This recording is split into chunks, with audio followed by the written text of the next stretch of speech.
the chunk nearly to overtake our GDP. So it's high time we began to take migration very seriously. It is the now of development, and it is the future of development. So the issue of migration is not essentially academic, it's about survival. Migration is at the center of the world today, and it will be like that into the near future. So that's why I think what we are here for, we should have a broader mindset than just attending a conference, but setting an agenda on the need to take migration, very seriously.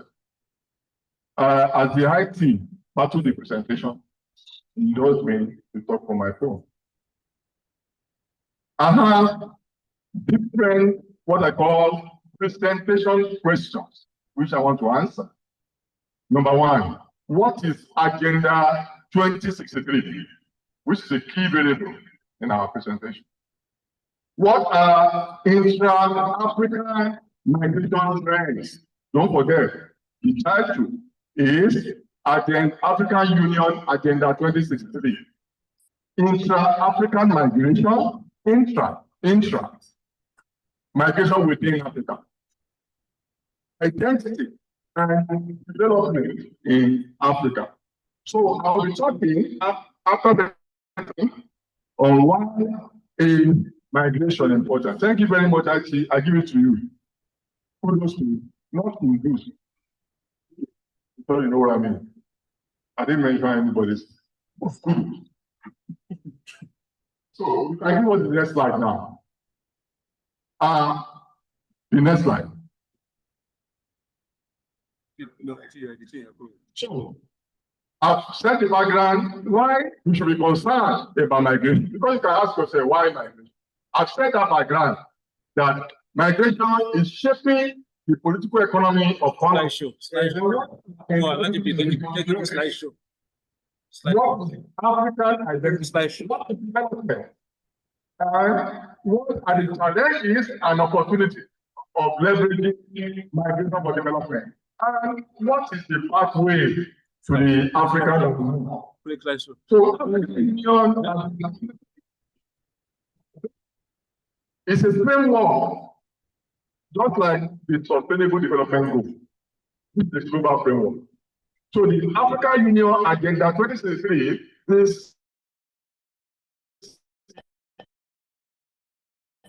that the AU, African Union, developed to be like an ultra, macro, overarching development framework to try, and it was in Addis Ababa in 2015 that it was formulated especially to guide African development initiatives.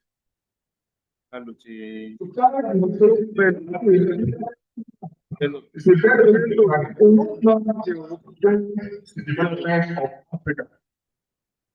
So, you want to look at even the framework of AU as a supranational organization to develop Africa politically, economically, socially, culturally, scientifically.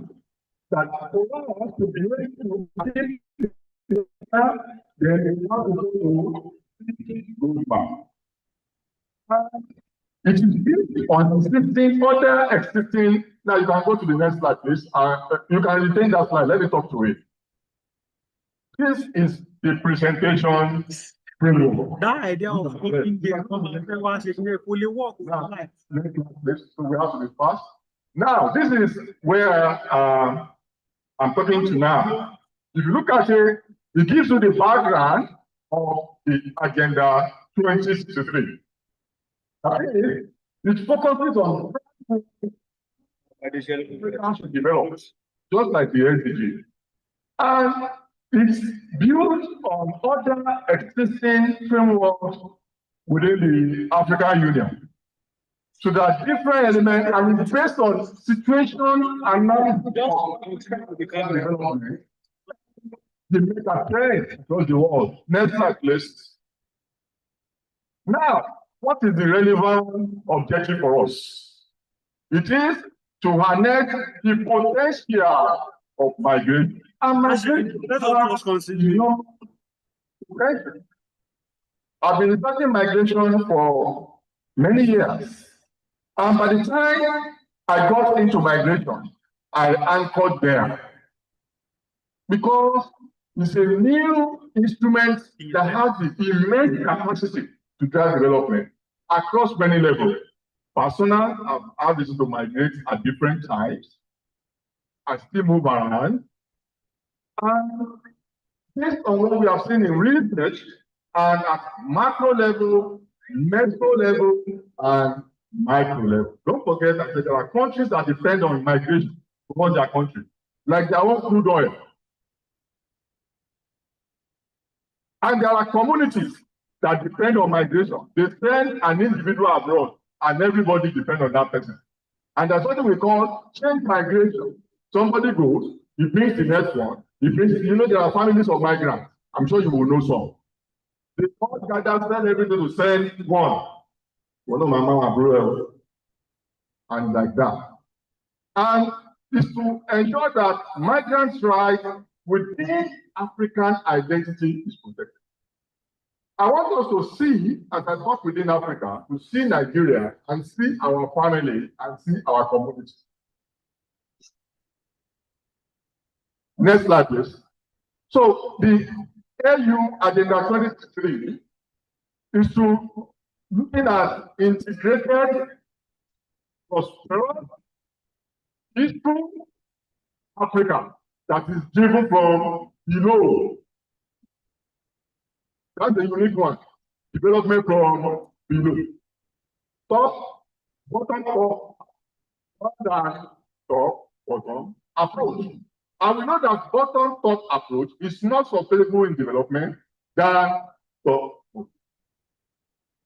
And using citizens, Africans themselves, as dynamic force in international space to drag into the continent to develop the continent. Next slide, please. This slide talks about breaking down Agenda 2023 itself. That is, it envisions a united Africa, a prosperous Africa, an integrated Africa with strong cultural identity, governance, human rights, and rule of law. We want to use, agenda to grow and cultural identity and justice. Next slide, please. Now, I'm calling Agenda 2063. This is not what AU called it. But for my analysis of that agenda, I'm calling it framework or frameworks.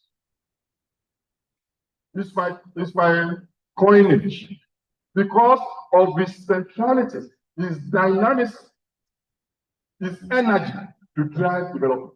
And it's so interesting that AU is thinking in this direction as a supranational organization.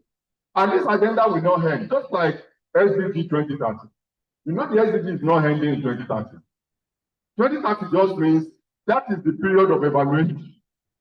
That all the goals, 17 goals in SDG, will be due for evaluation in 2030. Just like MDG, when it ended in 2015, it was evaluated, it transformed to SDG. So by 2030, we will evaluate SDG again, depending on the progress, with something else we call after that. The same thing applies. That's the way global framework operates. So the key aspect of migration in this agenda is the movement of people, that Africans should be able to move without boundaries. If there are boundaries, those boundaries should only be diplomatic. Then the diaspora engagement. So that means we should be able to leverage the diaspora and in law. Because the diaspora has immense capacity to drive development. My wife operates in the business building material sector. When there is no money from the diaspora, there is no market. But when the diaspora keeps sending money, there is all the fine buildings, they are owned by the, I did a study on diaspora and the investment in Nigeria. And from my study, you see most of the businesses you have that are thriving, many of them are owned by the diaspora. Our businesses, you know, are IT businesses, and a lot of them. Diasporas are employing people by proxy. Yeah.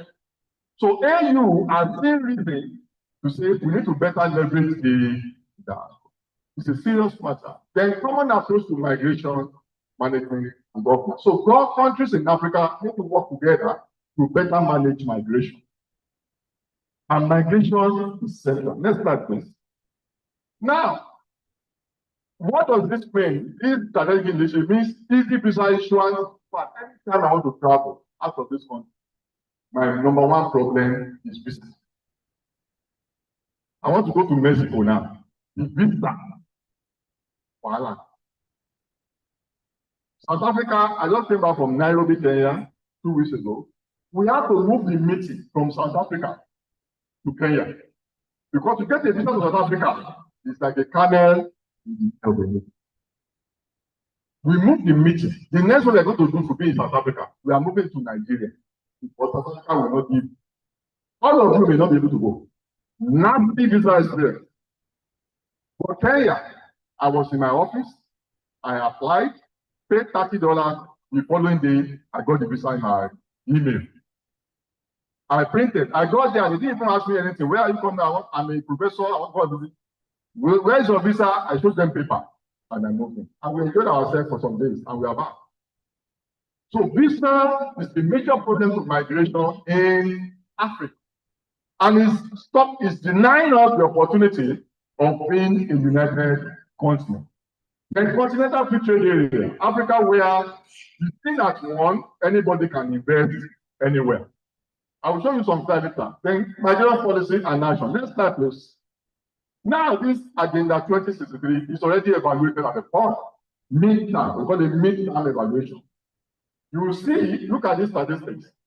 None of them is up to 50%. That means all the core components, the aspirations of the agenda. Look at aspiration number 3. An Africa with full governance, democracy, human rights, rule of law. Just 16% progress. If you look at the 26%, if you look at the 48%, peaceful and secure Africa, and African is 44, you see the performance is actually abysmal so far. And that's why I think it's good for us as academics. And once again, I congratulate the organizers of this conference for bringing the agenda to every one of us, because we all have rules. And that's where I will end my presentation later on. Because many times, not most of us, maybe we are writing this agenda for the first time. We don't even know there's anything like the role of organization. Next slide, please. So, promote safe and orderly and regular migration within Africa, support labor mobility, foster economic development across the continent. Next slide, please. Now, this is another part of my presentation, intra-African migration. The most important point I want to mention here is the fact that as much as people send money from UK, US, Canada, Australia, from the north, all right? Most migration happen within Africa. Only few Africans migrate to the US, to developed countries, quote and unquote. Most within the continent. What I want to talk about is US migrate to US, to those Canada and the rest of them. But every day, Africans migrate within Africa. Nigerians move, the Ejigbo people, Ejigbo traders, they've been migrating to Cote d'Ivoire and Abidjan for centuries. And still today, that's what I went to use for my PhD before. But I think Professor Adeniran used it in different. Before I did my own on my own. Countries, there are some communities, even if you have been to Benin Republic before, you see the Republic, the Yoruba is speaking Benin. Oh, they've been migrating forever. Until today, that's my favorite. If you go to South Nigeria, they go to Cameroon as if they are going to the next room. In fact, a PhD in my department is working on migration in the northern Nigeria. They don't Niger and northern Nigeria. They don't see themselves as two different countries. They see themselves as one. They just, this one you call border is artificial. They go in the morning, they come in the afternoon, eat breakfast, go and eat lunch in the day, they come. So Africans move around. So what this AU is saying, we need to look more into intra-African migration.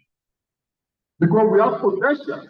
Over 40 million Africans move within the company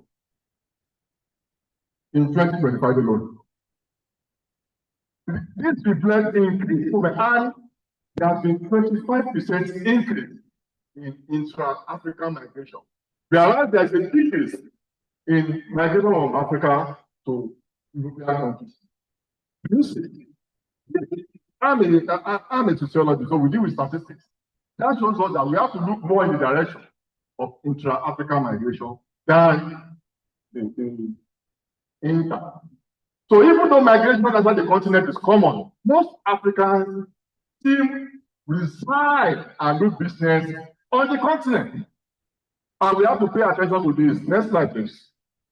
And the major intra-African migration hubs in Africa, where Africans migrate to in Africa mostly, in Southern Africa is South Africa. Then in West Africa is Cote d'Ivoire and Nigeria. Nigeria is a destination country for African migrants. It's a transit country and it's a country of origin. The 3/4 of migration is Nigeria is qualified for it. We have a lot of African migrants in Nigeria. Then Cote d'Ivoire, because of the cocoa business. A lot of Africans move to Cote d'Ivoire because they work on cocoa business. No, Cote d'Ivoire is a major hub in the cocoa business. And Nigeria, because of our large economy. Don't look at Nigeria this way. When you say Nigeria, even look at Nigeria with one kind. Nigeria is still the biggest in Africa.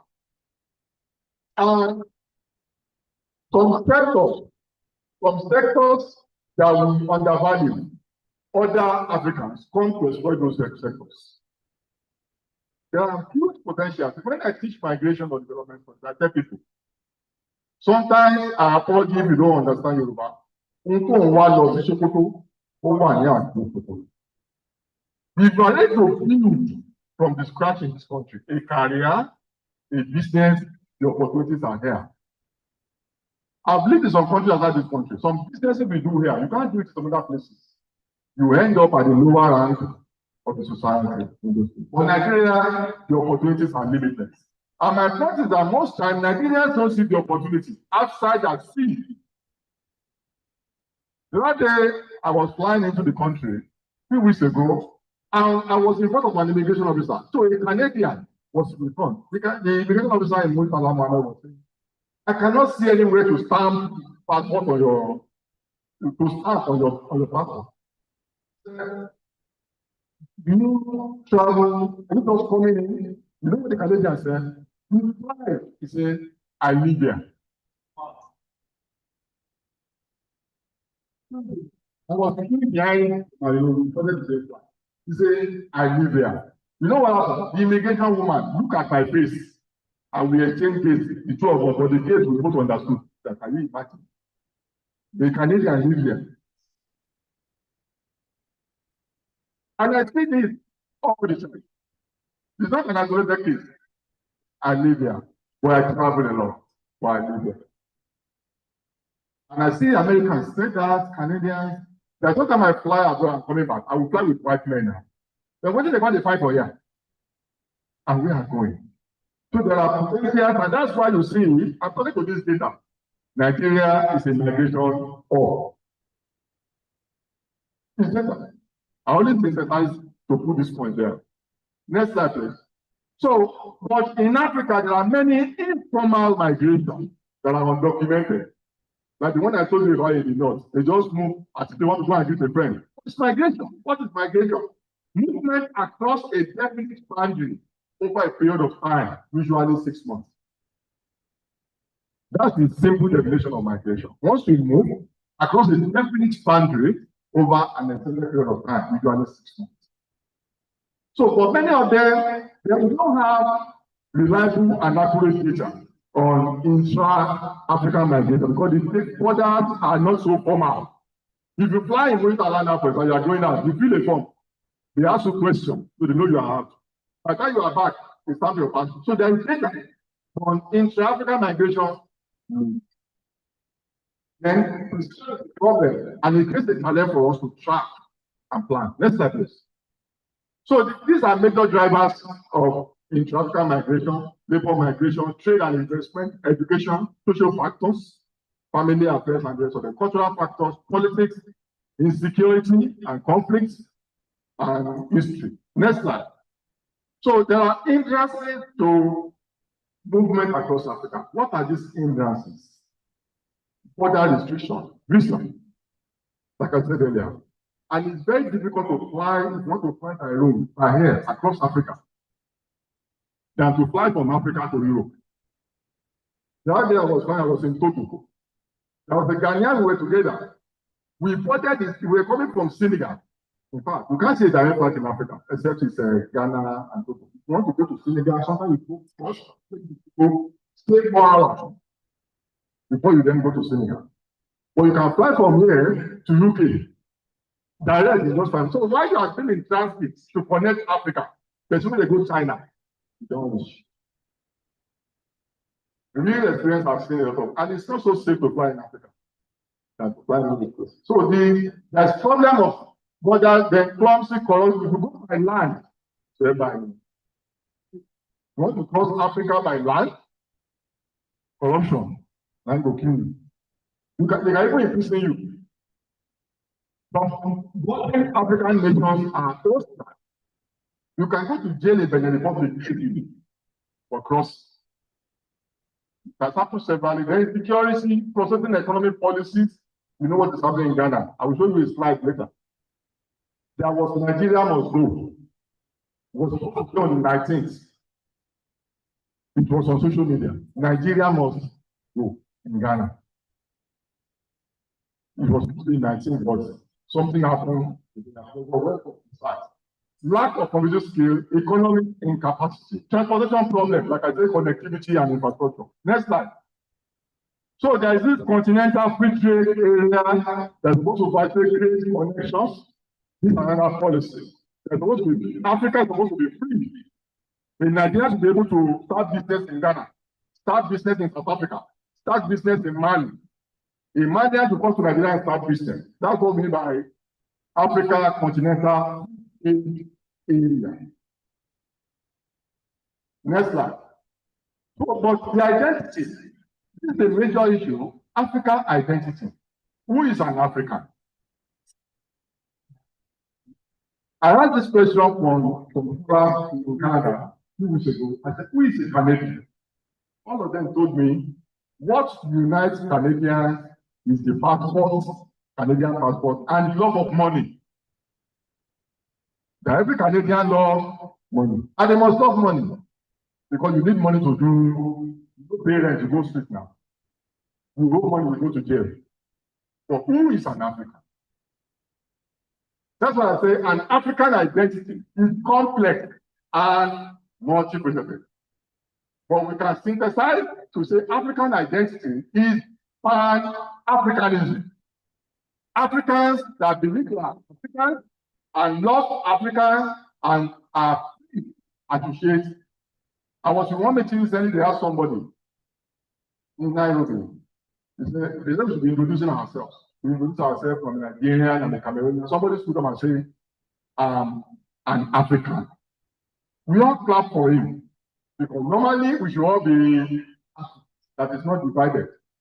You know, Europeans refer to Africa as if it's a single country. Have you experienced it before? They say, where are you from? Are you from Africa?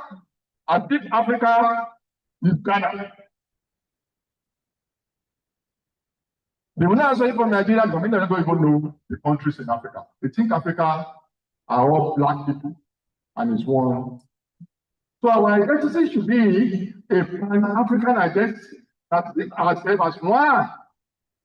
But do we see ourselves as one? We have our identity, we have a language, Swahili, Hausa, Yoruba, Fufu. South Africa tried. In South Africa, they have 11 official languages. English is only one. Swahili, Xhosa, Zulu, 11, and they are teaching their students, they have Afrikaans, another language, to bring everybody together. Language should not be a barrier, but usually it is. Even in this country, to send a student to my university and they put my name that should go out for PhD. The student from Daura, they graduated 2 years ago. They said they wanted the students to start, they wanted to have a piece of education outside the North. Provide that student with special interest. At first, students without problem. They know name and university. But that student, I supervise a free special because it's an opportunity for me to do that where, especially in Africa. So we have geography, we are all within Africa. We have, color, our complexions, that's why we say sub-Saharan Africa. Sub-Saharan means all those African countries after the North. We are all what? Regions. We have common dressing, traditional institutions, values are identical, and communal living, historical heritage, and social structure, our origin as Africans. These are elements of our identity that we can propagate. And I'm happy when we go overseas, sometimes we see Africans, we easily born, even Africans born more outside Africa. And maybe because we all face the same perilous situations overseas. We born. Next slide, please. So development, Africa needs to develop. Today, you see Africa on CNN, the only thing they show is poverty, insecurity, banditry, emaciated children with skeletons showing. These are elements of underdevelopment.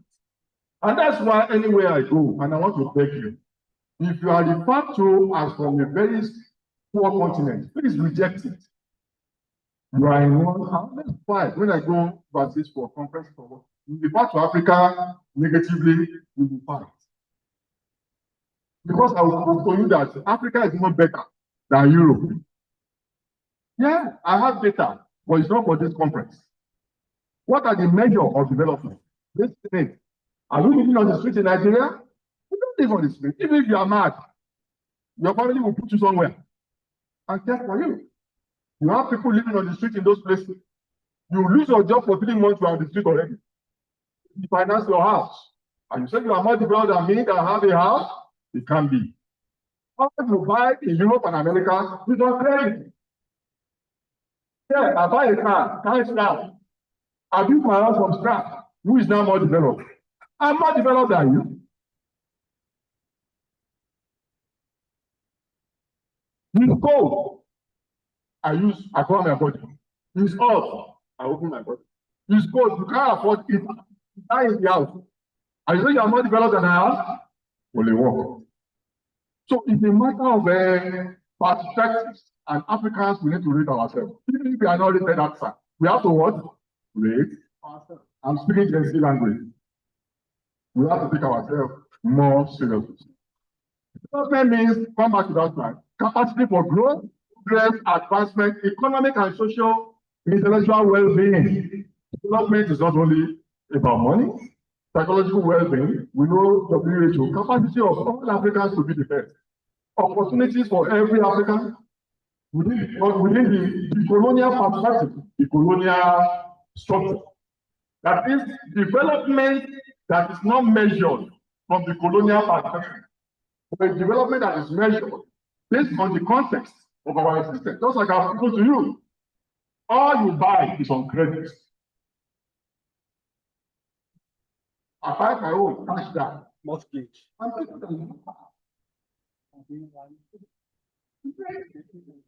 I don't use credit card, I use debit card. It's money I have, I'm spending. You don't use debit card, you don't get money, you use credit card. And you know that when you are broke, government will write this up. I come to school here, I pay. But since the school government knows, which they will never pay. Come on. All right? And I am going to say, next slide, you are doing well, technical. Kudos one more time. So what does African development mean? Africa where there is minimal or zero. Africa with zero or minimal insecurity. Africa with zero or minimal conflict. Minimal because conflict is normal in society. Any society without conflict is fake. But the conflict must not be recognized through existence. Conflict is early warning. Gender equality is not. Africa where there is gender equality, no, with minimal poverty, no poor health or minimal, negative infrastructure outlook, minimal or zero, negative migration restriction. Let's do it. And we're nearly there on South Africa review. Our countries like Egypt. Africa said, I was doing a program fellowship in this country. He said they make it easy for Nigerians to flood their country. Thank God Nigerians are not controlled. They have their own issue on so we have to. That's all road that over. No time for negative information. That's what put this within SDG and I'm planning to run down. You can put it within SDG. All the 17 goals. Migration is. We describe migration as cross-cutting in SDG. There is none of the goals that migration does not have ability. Migration is a cross-cutting. That's the way we describe migration. There is no that migration is a cross-cutting in fact. And if you see orderly migration, protest migrant rights, migration for development, it's part of but directly, SDG and food security, migration and food. I've proven to you how remittances is the lifeline of households, even in Nigeria. It's the only source of foreign exchange earning of many countries. Education, labor, and decent work.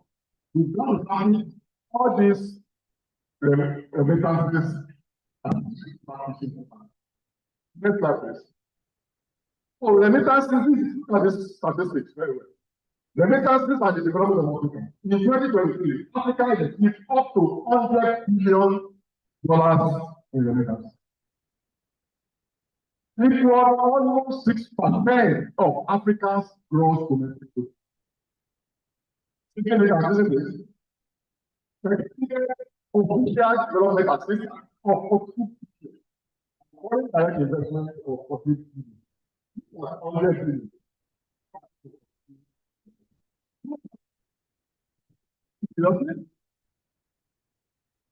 According to COMAS, in 2024, remittances to Africa was estimated at 92.2 billion. Accounted for 5.2% of the total GDP, Nigeria alone received not less than 60% of total remittances to Africa. All money to South Africa came to Nigeria. And Nigeria received second highest in Africa after Egypt. Egypt received the high. After Egypt, Nigeria. Next slide. So this slide shows you where migrants of Africa move. If you look at now, they move to this one. Ghana move to Nigeria, Ivory Coast, Ghana. Africa, Ghanaians spoke to Africa. This is how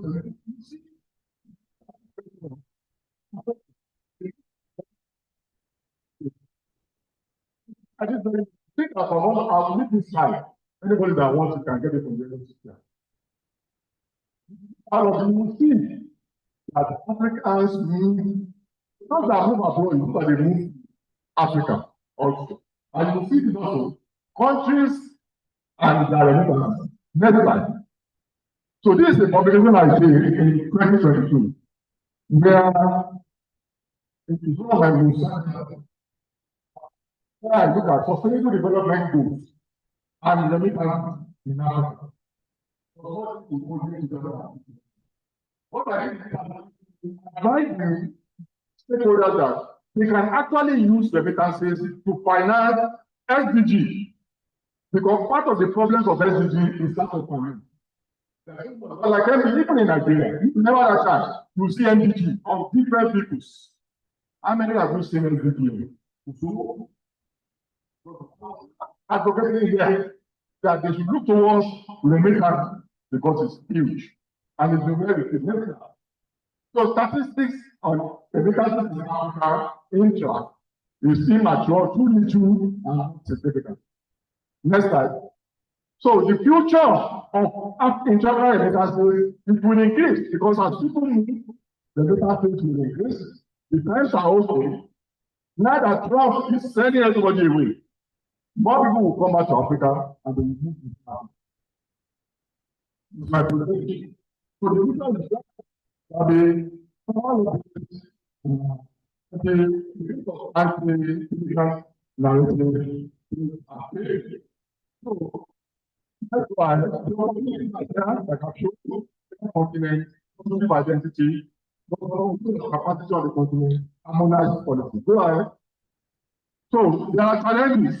Irregular migration is so much. Arms proliferation as Africans move across. That's what we're having in Northern Nigeria. Arms proliferation from right. The West Africa. They commit crime and they move. So, and insecurity, lack of shared vision, people are not together on this. No understanding, members are not committed, increased border control, corruption, resource and policy gap, insufficient buy-in. Then, this is the elephant in the room. Next slide. Look at it. This is the South Africa, the one by the left. When they were killing Nigerians in South Africa, in politics, fighting Nigerians, over 200 Nigerians in South Africa. On the part of the people, you see how possible disappearance every day. And this is Ghana. Just this July, it was official media, Nigeria must go. The Nigerians are the ones doing kidnapping. Then they say they are taking the jobs of Ghanaians across Nigeria. They say they're going to the e-commerce sector. Ghanaians can't compete. And governments have made laws that Nigerians must not invest in certain sectors. But Nigerians, they are finding their way. So Ghanaians are saying they are taking the jobs. So they say that they want doing kidnapping and all.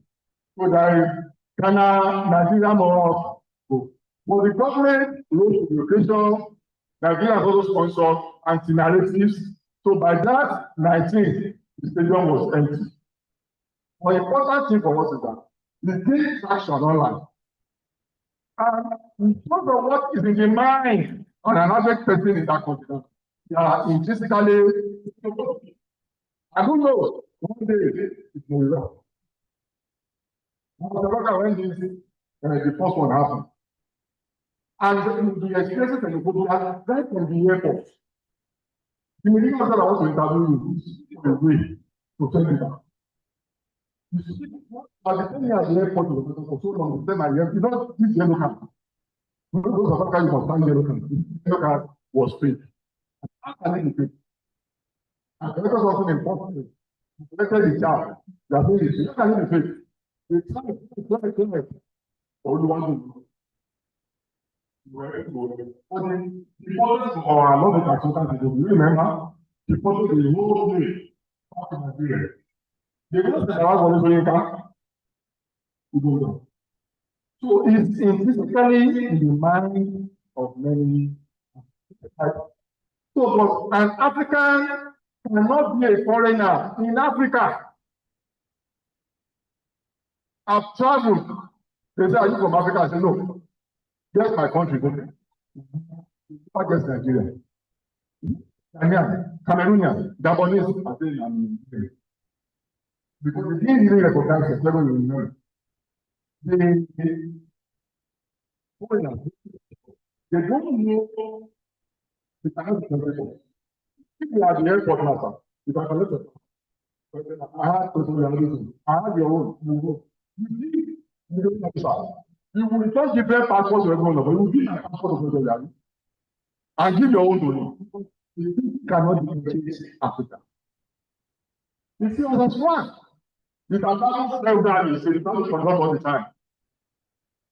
So it's an anachronism, an aberration to say an African is a foreigner. If you want. And the Africa we want has no place for. I think foreigners will care because of lasting information. Next slide. So for development, we are because we have to still exchanges, remittances, cultural vibrancy, and this might not like this. Migration and identity, they are key to achieving agenda. The agenda like 63, just like LCD, is leaving no one behind. The one electricity is the African we want. That's the of that thing. We have to pay more attention. And we need to buy in. And all of us have to recognize this and be kind to ourselves. Teach the idea. I started this year by saying that Africa, we need to pay more attention to migration. That's my own view. The future of development in Nigeria is not oil. It's not oil. It's not fossil fuel. It's soft skill, IT, and from my point of view as a Nigerian scholar, Nigerian goal is really key. And I'll tell you something.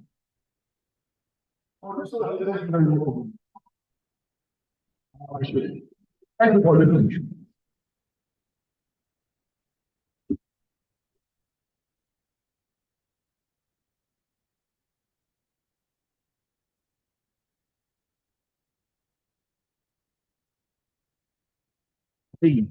Let us appreciate Professor I believe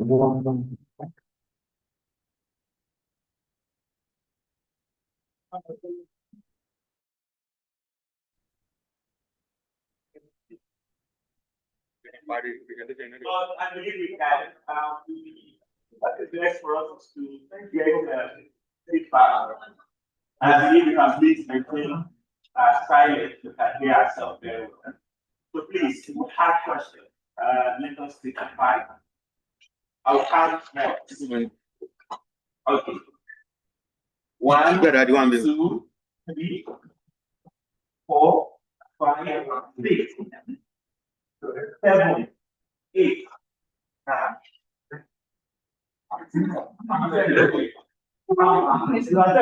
So 11.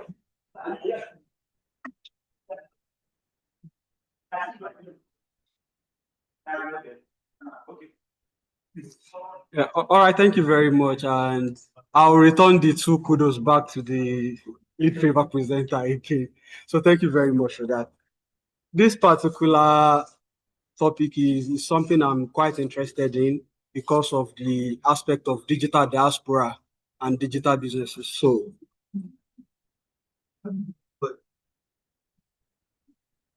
okay, so the first question is actually about the digital diaspora, because a lot of times we're talking about migration, we are only looking at it from the traditional perspective of migration and identification. So what is Africa's agenda 2063 doing to incorporate digital diaspora in its development framework? That is number 1. And number 2 is speaking to the SDG 10C about remittance. For some of us who work digitally and we get remittances from abroad, it has become a very regular thing that to get money from UK, US is even way easier than getting remittances from South Africa, Kenya. So, what is Agenda 2063 putting in place to factor in the issue that we currently have? Because, just like you noted, the intra-Africa remittance is still very, very minimal because doing businesses with other African countries is just not very possible at the moment. So, how is the framework trying to factor that in to incorporate what we are looking forward to in the next couple of years? Thank you. Thank you. No pressure, sir. Oh, okay. So we take it fine. Dr. Activity. Let me first the problem of that very insightful is specifically presentation. If there's anything I would take away from this lecture, you are going to emphasize the need for very, very Come on, just come in.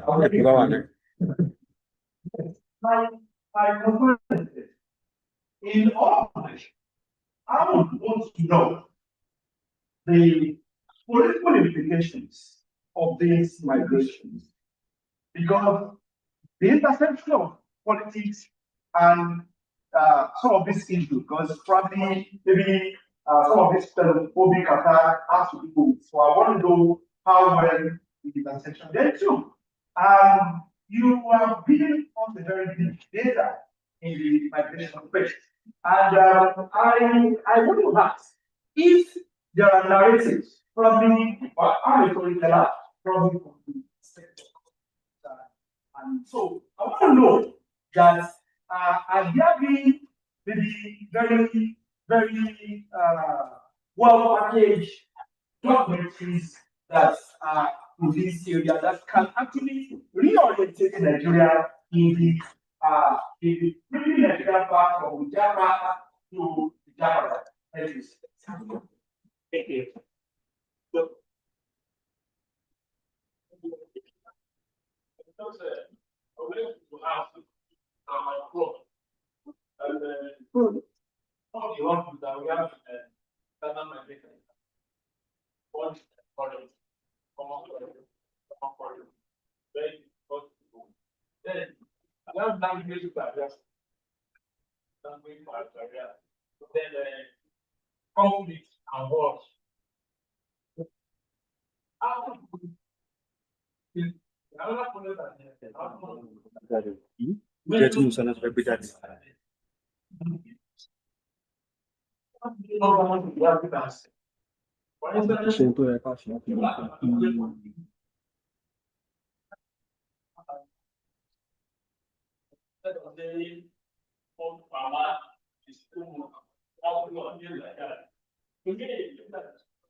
I'd like to be Arabs, not Africans. Same thing with you bring them. So, you really you want Africans and you Africa for our nation. Now we are this.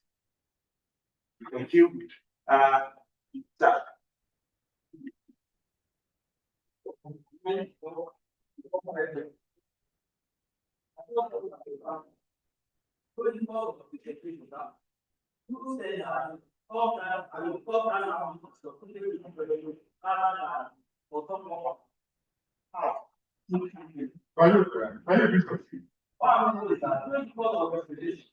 You say that all that is sustainable development, Canada,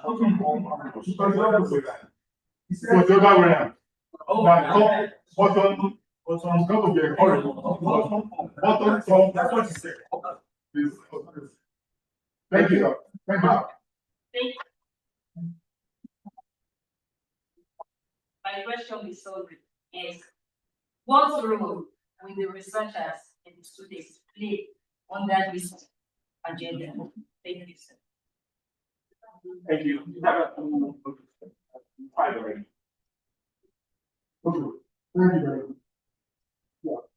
Thank you very much for the engagement.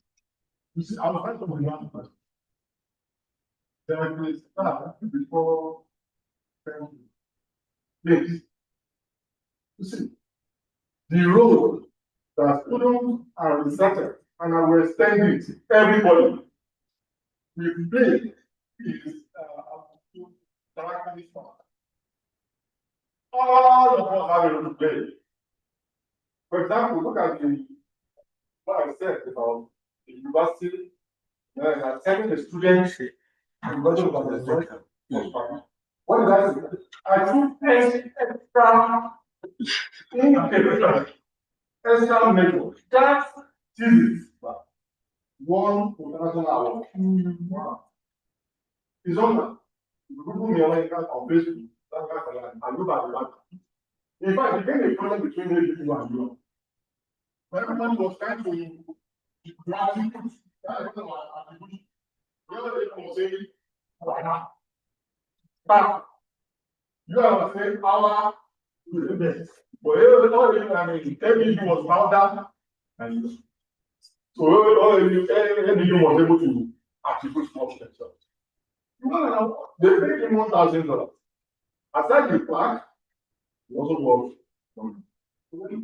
Now, students don't win. I'm just making that. So that means all of us, you have enough to change. Students, let them well. You can build research interest along that line. Are you with me? You can publish along that line. I think I've been making the question that for some things, how we cannot do some certain rules at different ways. We can't make these rules. We know that I said we have macro level, meso level, but in this part of the world, we look too much at the macro. Once in a while, meso. But we don't look at the micro. For example, I always say Nigeria is bad for me. Maybe Nigeria bad. System theory. Every single part, but you. So the same way, in your as a student, you can do research in that area. You can live your way, life, individual life. All right, individual life in a way that can add value for the discussion. All right, I don't believe COMAS goes to family alone. You can research and publish widely. I don't. This. I did change your only. I did need open access. Open access for the patient. Open access for the user to one viral that goes back. How goes this? Open research and open access tailor advances job. And it's been read all over. So it will be intentional in also playing our role. When you play your role, and play my role, stop, play the role, I think it's going to happen. You also play your role. Before you know, you will have what we call quantum leap. We want to change. We want to change. Nobody wants to be part. We have to find it's that. For instance, it's easier to get this done thinking with Europe, America, and the UK. That's nothing. Because of infrastructure. Infrastructure are problematic. You understand? Those like I mentioned, you can fly from here to UK direct. You cannot fly from here to Senegal.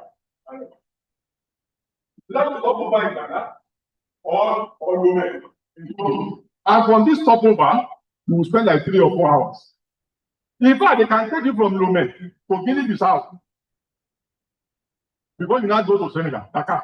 Connection. 3 stopovers. And you know what they call it in aviation? When you want to take off, it's called control crash. When you want to land, it's called control crash. The more takeoff you have, the more your chances of having plane crash. That's why we want to fly. For example, from here to the US. The less the stopover you have, the more expensive your ticket. Have you observed? You want to go to London Metro, you fly through Addis, or you fly through Turkey. It will be cheaper than to fly straight British Airways already. Have you asked yourself where? Because Olówó fẹ́ kú, wọ́n transit before. These people don't transit too much. Except it's unavoidable, and they will make it one transit or one stopover. It's only for one, I was which one is cheap. I don't mind 20 stopover. Even if it's 44 hours, let me just get there, I will mind.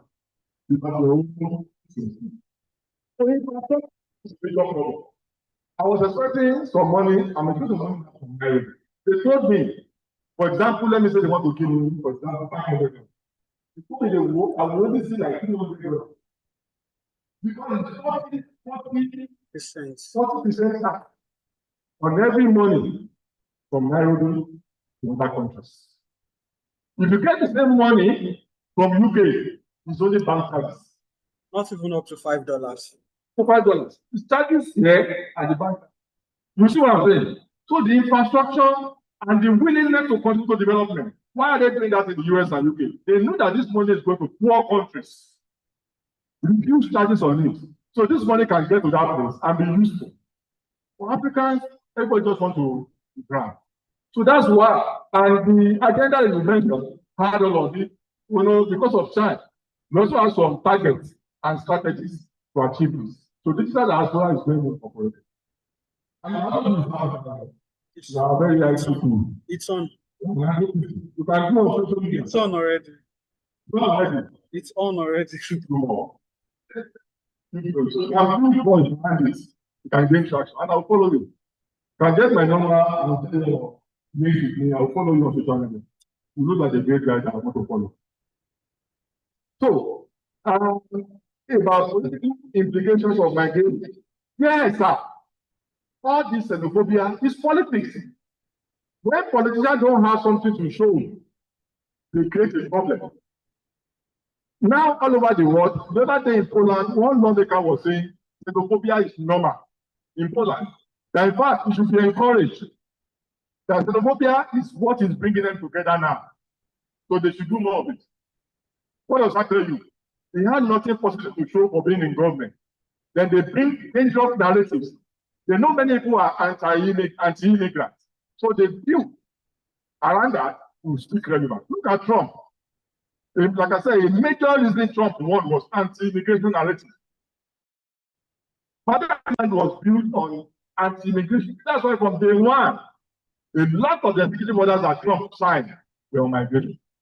So migrants are the root causes of politics. Even in the UK, look at Bodinov. Tell me Bodinov. What is he doing? About migration. Castigating migrants. And he was a migrant and chair. So it's politics, nothing more. People in South Africa. And xenophobia is not real. It's an outcome of dangerous politics. Documentary available. Even we have CNN, Freedom Project on it. Just Google documentary on China, keywords, documentary on remittance and development, documentary on remittances and Africa. Just really, there are many of them. I've seen many before. There are many of them. And all the not longer than Naira. So SEPA across the Francophone Africa, they have SEPA. And even anytime I travel around Francophone Africa, I don't waste my SEPA. I keep it. Because I know that every time I go towards the SEPA region, I can spend it. But if I go to Anglophone Africa, I make sure I finish all the money there. Because it cannot be used elsewhere. So I think SEPA is trying, and AU is working on the common currency, but it's not so easy because of different. But we'll get there. The chat. So language, conflict, and war. Language is a major problem. But it should not be a problem. It depends on how we react. Look at South Africa and nation. Usually of 11 lingua franca in South Africa. So even in Nigeria, you can have something like that. So language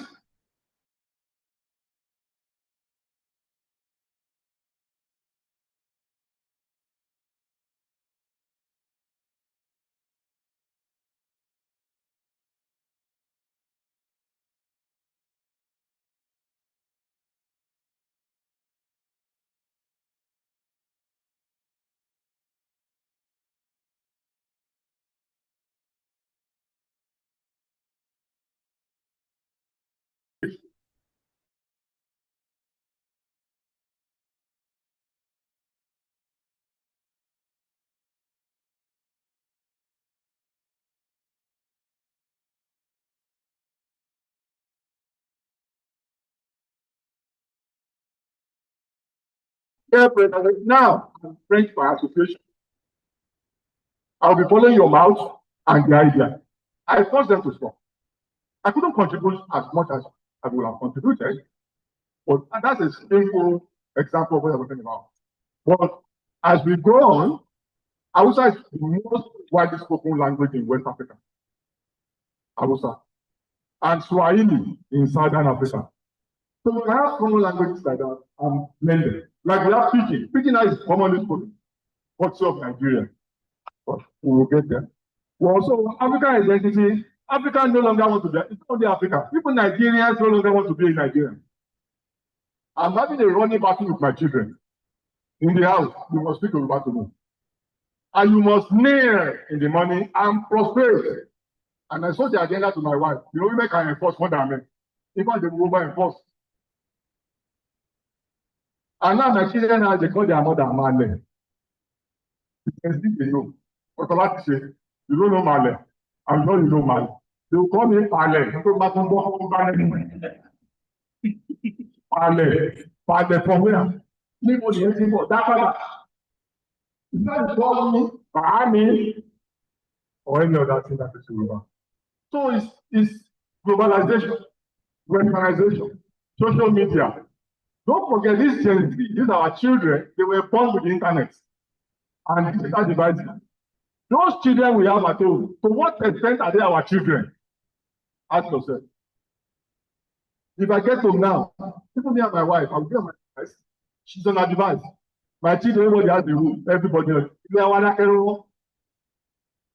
Sitting room. I cannot remember the last time we all gathered. Even the TV is now old school. Everybody has devices. And they stay there. They are being exposed to different values. And if you enforce, you must enforce with care. Otherwise, you lose them. You lose them. Go with them. It's not only Africa, even Nigeria. But like I'm trying to do, we must be intentional. Train your own children the way you want, without conflict. But you only have 15 years with them. You have to go to university. Some of them from school, they will give you one story. One project they will never finish. They go to NYC. So we have to be careful. So we can achieve Africa of our dreams, but we all have a road to take. Thank you very much. Number 6.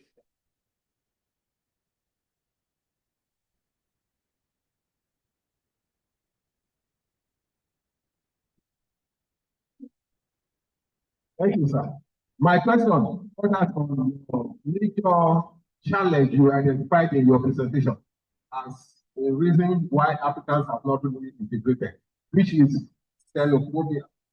And I will focus more on the recent one that is happening in Ghana, because I see it as a developing story.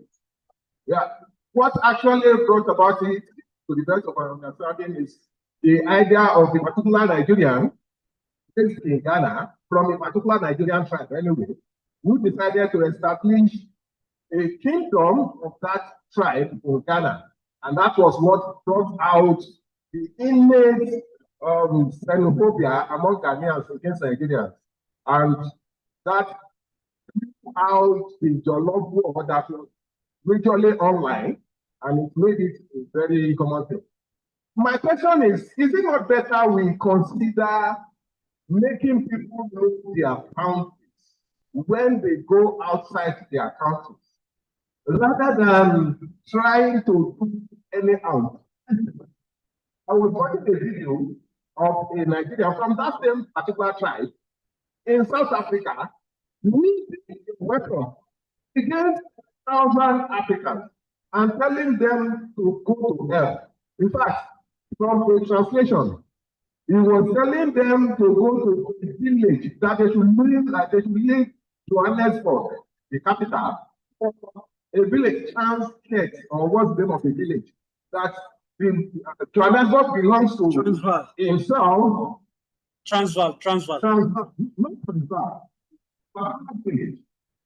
That Johannesburg belongs to him as a foreigner, and then the South Africans should go to that village. And That to me is some level of, I don't know how better to put it. I think we should look at how we relate with people in their countries rather than trying to lord ourselves over them. That's my opinion about that.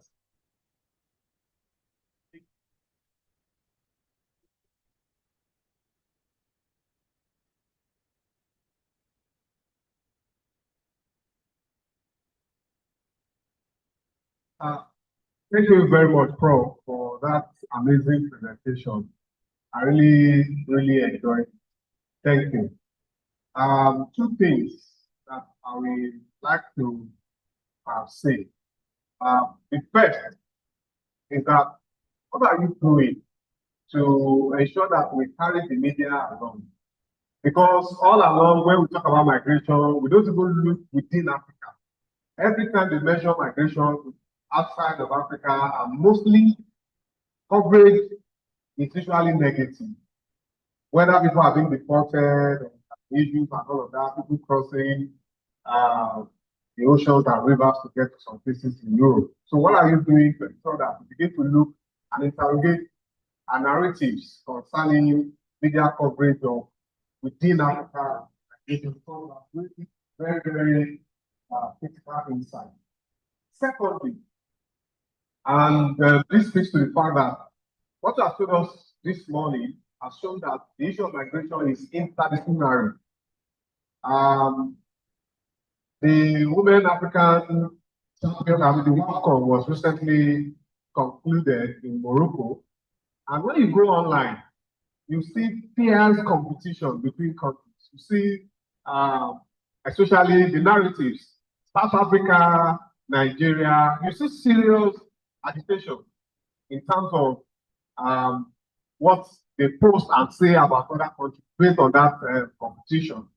And then in the beginning of your presentation, when you are talking about what we need to do, you are talking about increased capacity. And you see that when you are relating with Africans coming from other countries, there's this inferiority complex that happens when Nigeria is in the room. Because they know that you bring all the aggressive, all the selector power and all of that. So what are you doing to ensure that the issue of migration cuts across discipline and we address it from economic to sport? Thank you, sir.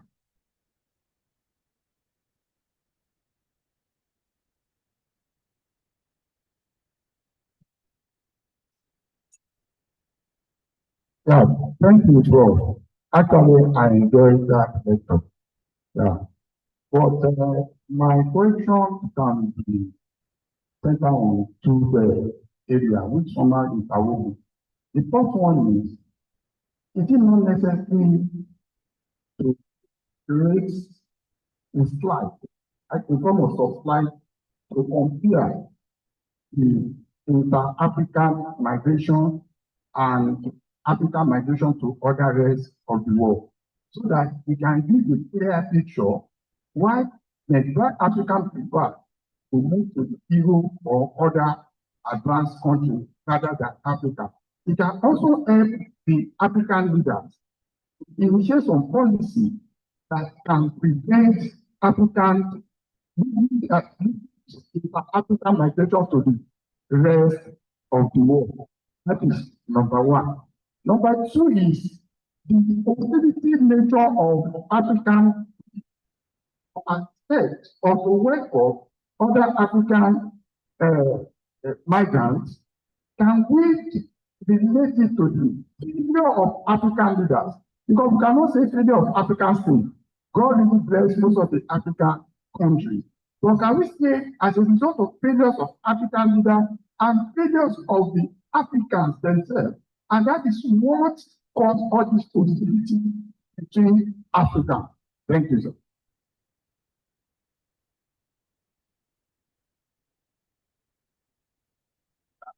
Number 8. Number 9, thank you.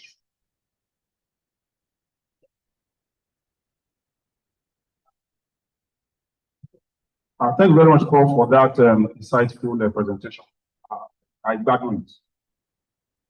One area that I was disturbed about in that presentation is the area of when you mentioned there is no data. I'm not sure whether I got it very correctly, but that if we travel in Africa, not using the airports, now there's no data. That looks so disturbing because I remember that in 2019 I traveled with my wife, my late wife, to Ghana. She was a Ghanaian. So we passed through the borders, and each of the borders, our passports were taken and our biometrics were done. I was offered, we were offered another option of using the motorcycle to cross without using our passport. But I chose to go through the border formalities. But across the borders, about 6 of the borders now. Because at every point you have to. At every point you have to. In Nigerian border and Benin, you have to. Ilakoji, you have to. Aflao, you have to. So that's about 6. And the passport, they took our data. I'm worried what you meant by there's no data when we travel through land in Africa. That's my own observation.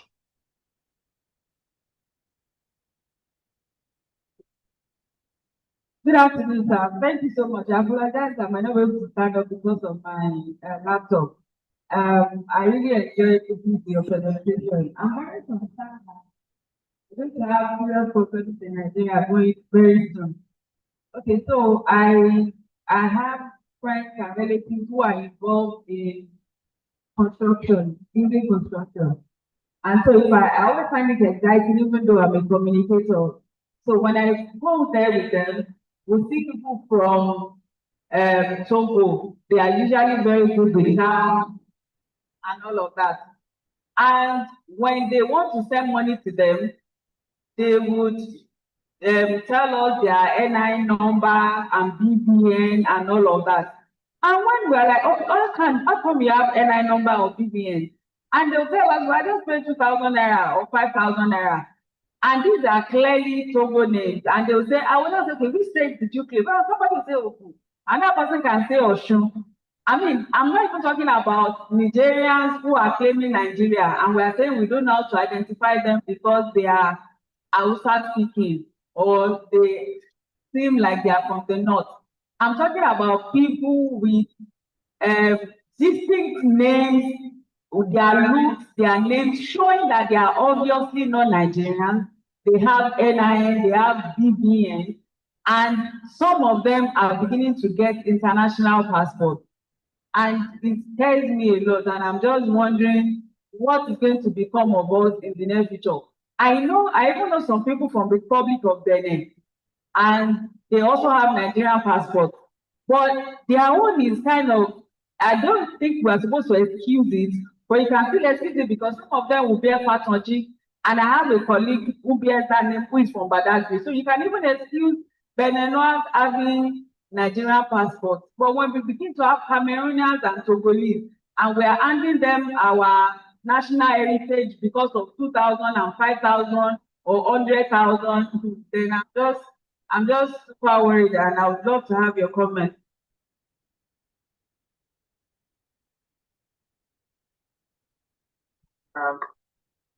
I will take the permission of this, but I didn't give 2 of them numbers before. Can I allow them?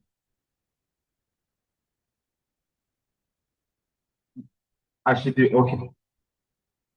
Thank you very much, Ladu. Yeah, I also want to congratulate Professor Akane for this very brilliant presentation. I was not surprised. Yeah, they have done that quality before. Now, but my interest in your presentation is about oversighting this agenda. I'm not too sure whether there is any unit within the AU that takes oversight of the presentation of this agenda. Particularly because we might not be able to force countries, to respect the instrument. I mean, any country can pull out of it at any point in time. And when that country pulls out, that country may not have any obligation to respect the agenda. So please, can you educate us? Is there any oversight unit in the AU that keeps over the presentation of this agenda. Thank you, my dear. Thanks so much, for that very brilliant presentation. Actually, I was not having to have a question. No, but I have two words, sir. Those are what you have presented. The first one is the fact that in recent time, most of the African scholars have realized that a part of the problem we have in Africa is they attempt to import external solutions to solve our internal problem, which of course is not taking us anywhere. So, but based on this 2063 AU agenda, in what ways do you think Africa will be able to achieve that? That is the first one.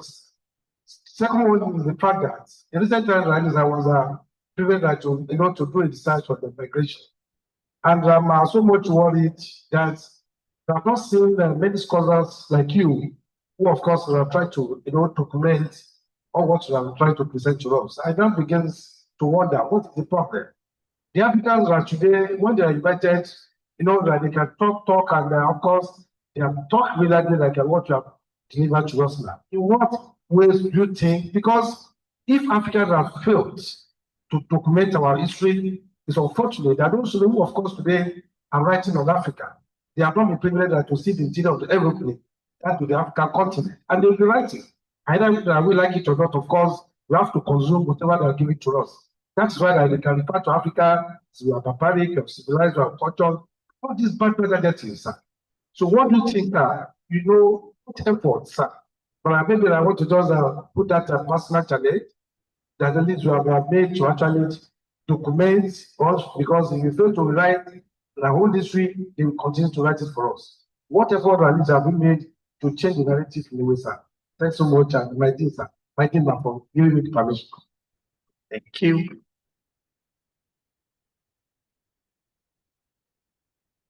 No. You have them already.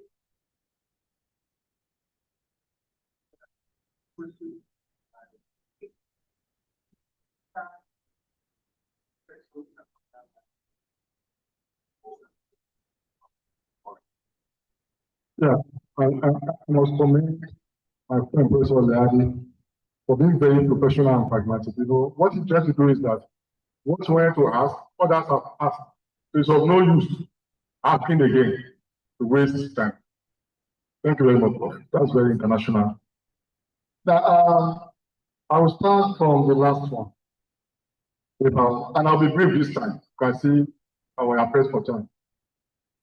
African scholars not on migration. Yeah, most of the time, African scholars will behave like anywhere they face.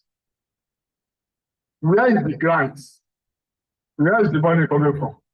What does Oyibo want to hear? Also, if you are not thinking what Oyibo want to sing, you may not be published in the right places. So sometimes we want to. That's why you see. Okay, we were talking about a colleague yesterday who recently moved to UK. I took a professor because very trivial something project, small project. But if somebody who has always believed that Africa is useless, so people don't even mention the Japan. He has written that the only scholars in Africa are those ones that have nowhere to go, that they are not competitive.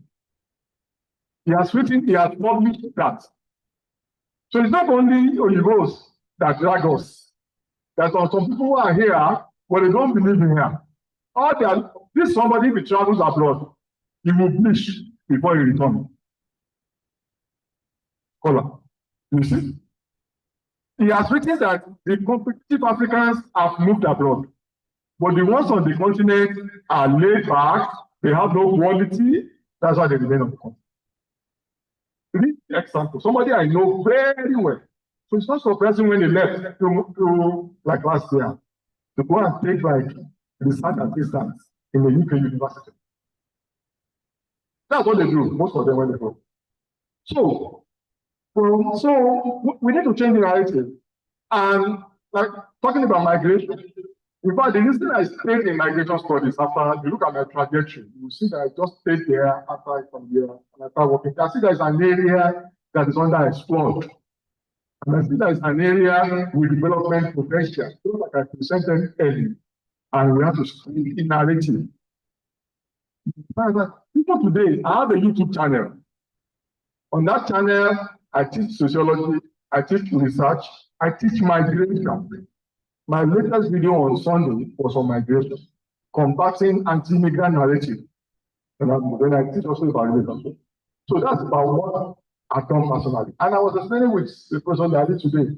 What led me to that channel? And today the channel is well received. We are putting 4,000 subscribers. Academic channel has been viewed over 100,000 times. You understand? Just to contribute something beyond our publications. Somebody talking about media. We need to engage at that space. On social media, YouTube, Facebook, Instagram, I'm all over. Because I believe academics, we have to stop preaching to ourselves. People who need what we want, they are outside. They are not in the classroom, and they don't understand our 8,000 words article, close access. And they cannot understand, they don't even have the money. They published my paper this month. I have to send the link to my students in UK to help me send my own paper to me. Give me complimentary. The complimentary they were not able to send early, and I needed it urgently. But after the complimentary, I cannot access it again, except I go to some places. You understand? They will send, but I needed it urgently, but they will not allow me access it at that point in time. And my university does not have the money to subscribe.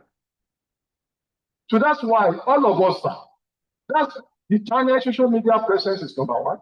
Number two, I am also encouraging my students to make change on migration. I have PhD students who are working on migration, masters, undergraduates who are working on migration. And it's been worth a while. Most of my sponsorships are on migration because, like you said, too much work on it. You understand? So we also do our own. Even there's somebody who is graduating from my department now, I'm the one that gave the student scholarship. For my personal pocket, I sponsored the PhD. She's defending very soon. She's a lady from a very indigent, and I've been paying the school fees for the past 3 years. She will graduate this year. Just because I want somebody to explore the issue of women and Canada, Nigerian women in Canada. So I wanted to do it, but I didn't have the time. So I had to sponsor a PhD to do it. Part of mine. I just published in that area. So it's about just doing what we can do. For example, anybody believes like the lady that has the question, you can make change. The narrative, go on social media, push the narrative, negative narrative. Sir, if you see, I'm giving you free content. Open the YouTube channel, and you start a national narrative. You may gain traction over time. An academic channel with over 4,000 subscribers. It's not small because it's not a place where they're just doing comedy, showing the body. For academic channel. You understand? Anywhere I do in the world, I carry tripod to cross because I do those videos also in my hotel rooms across the countries. Exactly. So we just have to take a step to do what we believe is not being done. So, so the oversight, there is one unit. In fact, so I projected in an evaluation is the unit that sponsored. In fact, I'm also a friend to the director of African Center for Migration Studies in Bamako. We are friends on the same projects. It's also part of that unit for oversight. But the problem is, are we getting there? From the slide, we are still far from it. We have to continue on it. Like all of us now, we are aware. We can also do something about it. Knowledge is the first step. Awareness. Then from there. So, madam, be there for the police. It's only God that can help us in Nigeria. I used to live in Mowe before I moved to Ibadan. You know, Mowe is the border community. We have a lot of them. Tyler, plumbers, and the rest of them. In fact, they not even married my sister, my community sister. Like somebody, my mentee, married Right? You can't even know when exporting to Yoruba, fluent to Yoruba, then the corruption in this country. I hope it will not kill everybody.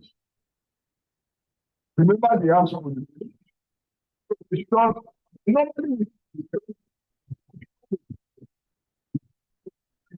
some of the that was a proper documentation. Why claim the things that you don't have? Even though you see, let us know you are from Benin Republic of Togo, but you are free to stay here. So that's what AU is trying to work at. Freedom of movement, or let there be proper documentation. But it's common. You are spot on our personal experiences. Okay. The issue of experience everyone VIP meal. That experience at the border is because we travel as a VIP. You get me? You were stopping as a VIP. You were stopping, you were controlling your passport documentation, you were paying. Now you have not just complicated the matter. Most people that want to move across that boundary, they have no money to pay. Number one. They don't even believe in the boundary. Are you with me, sir? They don't even believe in the boundary. Look at the issue I mentioned in the north.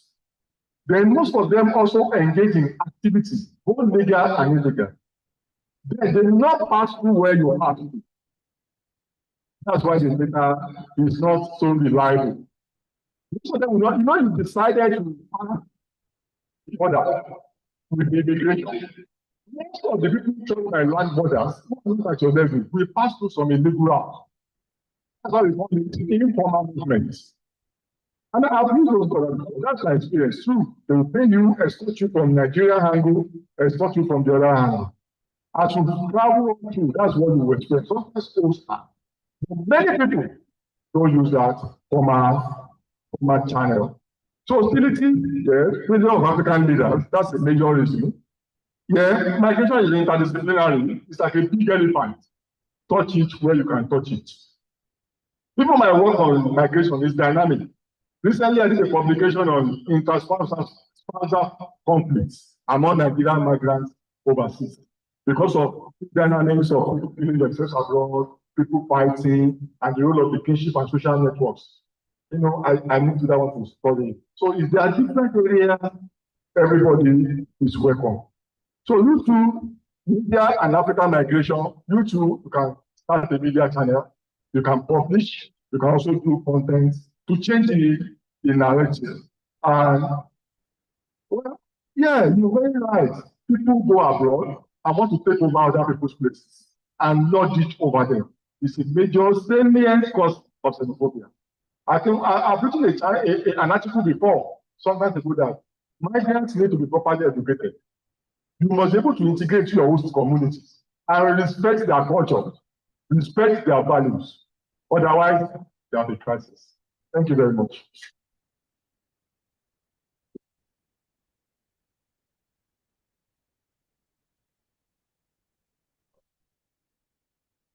Please, let us appreciate Professor Akale one more time. Thank you so much for the presentation.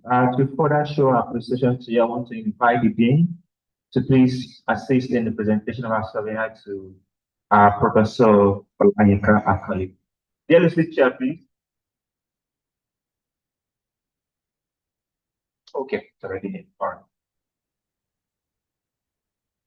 So please kindly come forward to receive our token of appreciation.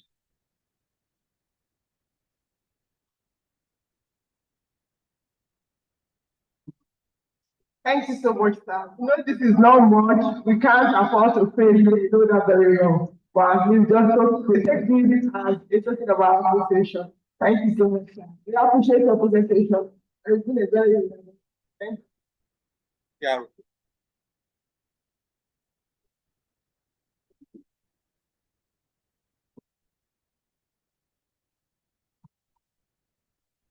All right, thank you, everyone. That's with the on the open presentation. Please, we can now proceed to our various technical sessions.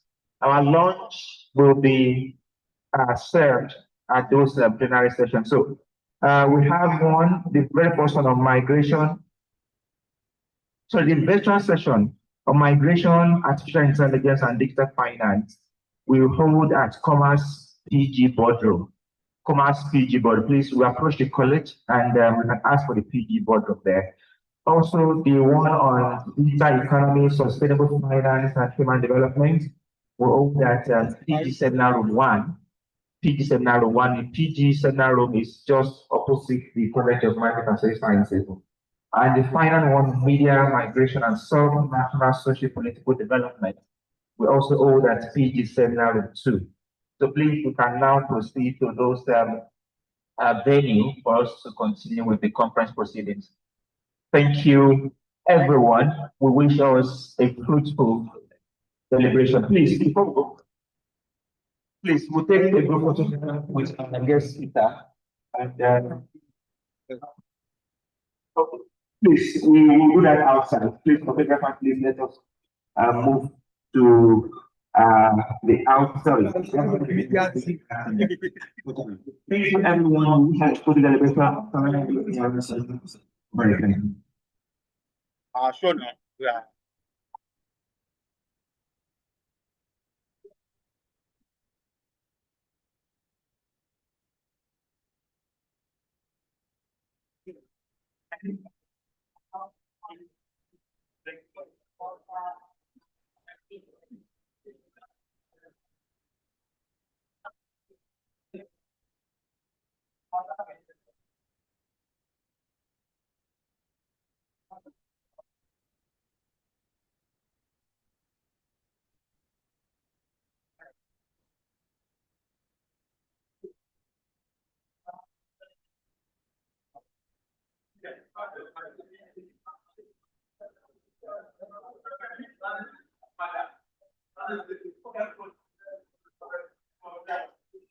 Please, everyone, let's move outside for the group photograph, please, very quickly, please. Please, thank you. Group photograph outside, thank you. Thank you, everyone.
Ó ṣe kìíní ó sì ń ṣẹlẹ̀.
Oh.